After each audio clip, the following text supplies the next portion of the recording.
Bapak Ibu, saudara-saudara yang terkasih, selamat pagi semuanya. Kalau kita lihat liturgi pada hari ini ada yang istimewa, ya kan? Ada yang spesial. Kami tidak janjian pakai warna pink, ya. Enggak, meskipun tadi ada Miss Dair mengatakan, oh pinknya manis gitu ya. Tapi kami tidak janjian, ya. Karena minggu ini memang liturginya pakai warna pink, ya. Kenapa sih warna pink? Ini mau menggambarkan sukacita, ya. Sukacita. Ini ada minggu Gaudete, ya. Bersukacitalah. Bapak Ibu Saudara terkasih, ini adalah perintah dari Santo Paulus, ya. Bersukacitalah senantiasa. Bapak Ibu bisa ganti statusnya, ya, sesuai dengan Injil pada hari ini. Di wallpapernya diganti, bersukacitalah senantiasa. Bersukacitalah senantiasa.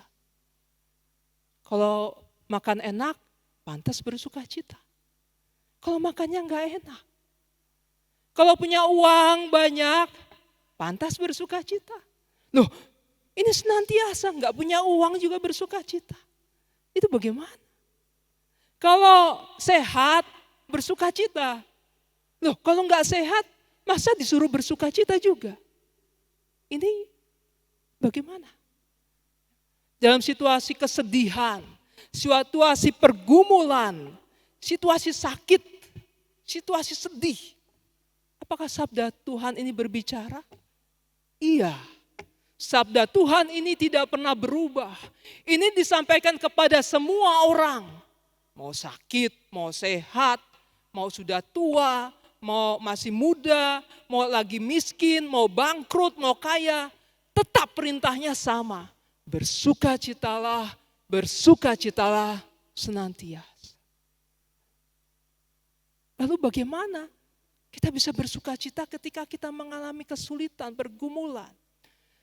Ini bisa digambarkan dengan roda, ya. Kita kan punya roda kehidupan, ya. Kadang-kadang kita di atas, ya.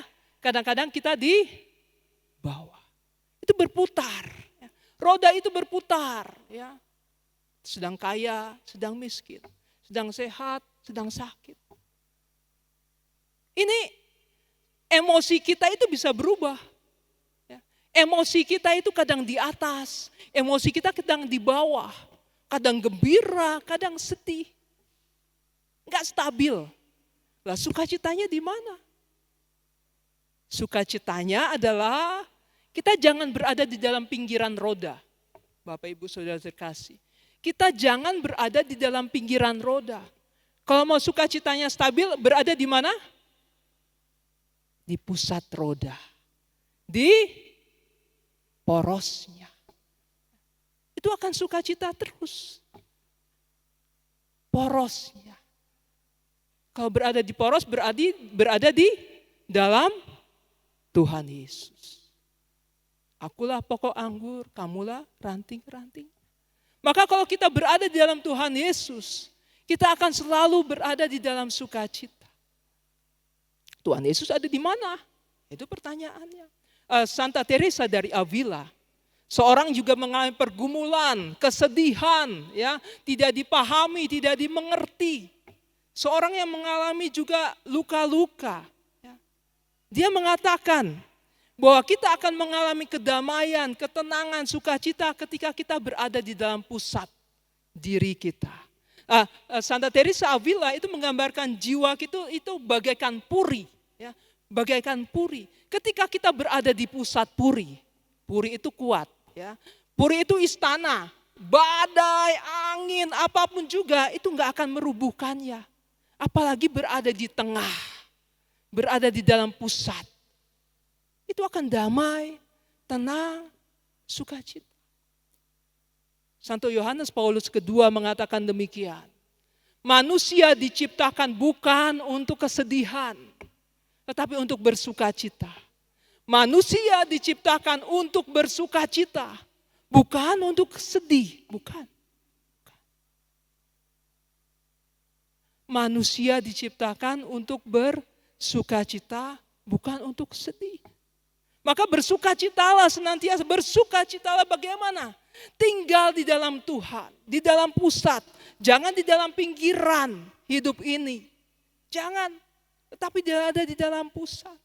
Jadikan Yesus yang utama, yang pertama di dalam hidup kita. Bagaimana kita menjadikan Yesus sebagai pusat? Bertobat. Bertobat. Sungguh menarik dalam kisah tentang anak yang hilang. Ya, itu ada satu anak, dia sebenarnya sudah gembira, dia sudah sukacita berada di rumah bapaknya. Lalu dia cari apa? Sukacita di tempat yang lain. Di mana? Pesta pora. Hidup bersama dengan pelacur-pelacur, dikatakan itu gembira, ya gembira. Ada sukacita, ada sukacita. Tetapi sukacita yang sesaat, sementara, sukacita karena ketamakan, sukacita karena kerakusan, sukacita karena kesombongan, sukacita karena percabulan. Sukacita.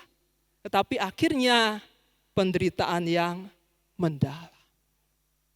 Sungguh menarik, dia ini sadar bahwa hidupnya tidak dipenuhi sukacita. Hidupnya tidak dipenuhi oleh kegembiraan yang sejati. Apa yang dilakukan? Dia pulang. Dia bertobat kembali ke dalam rumah Bapa. Dan sungguh menarik ya. Bapa itu langsung mengadakan pesta. Ya, gembira, sukacita. Ya. Dan dalam Injil yang lain dikatakan ada sukacita besar di surga. Ketika satu orang yang bertobat. Dan sungguhnya Allah itu adalah pribadi yang bersukacita. Dalam Injil kita seringkali bertemu dengan orang-orang yang bertemu dengan Yesus. Ya, mereka disembuhkan, mereka disentuh, mereka diampuni, mereka dipahami, mereka dikasihi. Dan mereka selalu bersukacita. Mereka mengalami sukacita itu. Apakah tidak pernah mengalami kekecewaan? Tidak mengalami kekhawatiran? Mengalami. Paulus mengalami hal itu. Dia dipenjara, dia dilempari batu, dia mau dibunuh, dia berada di dalam kapal yang ombang-ambing. Kekhawatiran. Tetapi karena dia menaruh sukacitanya pada Tuhan, dalam bacaan yang pertama, dia mengalami damai sejahtera. Jadi ketika kita tinggal di dalam Tuhan, kita berada dalam Tuhan, kita akan mengalami juga duka cita, kekecewaan, pergumulan, kesedihan. Tetapi itu tidak menggoyahkan kedamaian yang ada di dalam hati kita. Boleh saja ada pergumulan, boleh saja ada kesedihan, boleh saja ada kejatuhan, boleh saja ada kemiskinan, bisa saja ada jatuh dalam dosa. Tetapi ketika kita tinggal di dalam pusat, di dalam Yesus, kita bertobat, kita akan mengalami sukacita. Bapak Ibu, saudara yang terkasih, nanti sesudah ini ada adorasi.